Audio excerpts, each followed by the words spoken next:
Actually, we met before once. I used to work for a channel called Euro Channel. We had a wonderful interview at your house, actually, in Paris, some years ago. Right. Yeah. Okay. Kind of rolling. Okay. Well, so to begin with, I'd like to know, when you work with Cary Grant and Father Goose, he was obviously already like a big myth of... Oh, yes. Right. Were you intimidated at all by him, or which Yes. Yes, I was very intimidated, yes. Also, he had this forbidding, charming way of doing it his way.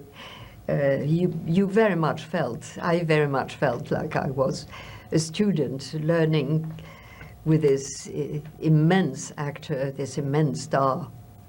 And which lessons, for instance, can you share? Lessons about timing, about quick, quick, quick, quick, stop. After a joke, you stop, you don't move. And he redid a scene because I continued moving at the end of the scene. I said, don't do that.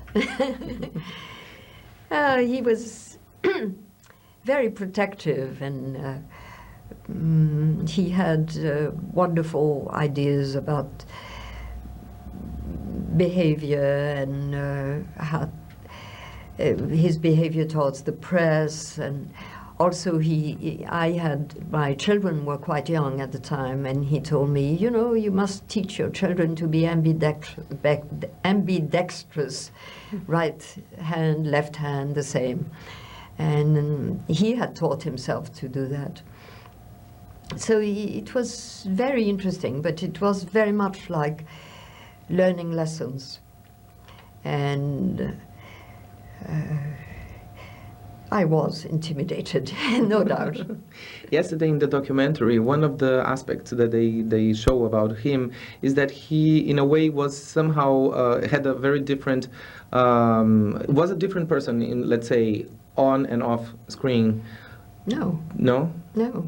No, the film says that he wasn't. He'd created Cary Grant, and Cary Grant was the same persona in life, I think, and that's what I understood. Okay. No, but I mean, like, with his origins, you know, like he being, of course, his screen That's persona when was... he was Archie Leach. Yes.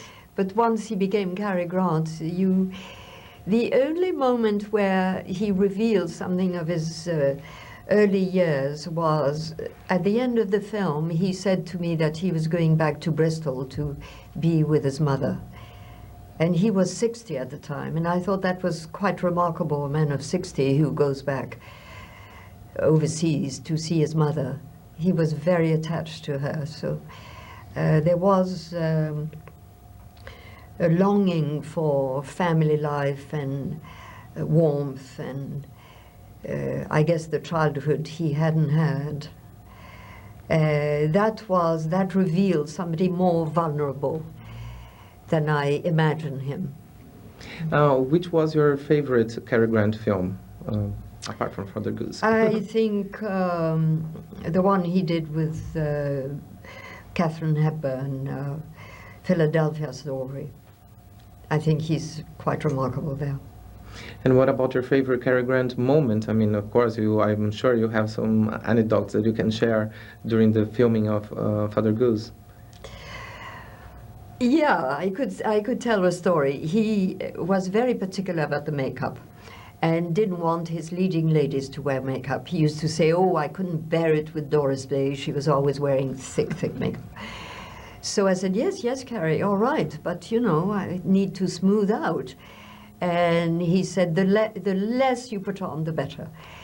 And so we worked on having very light makeup. He was right.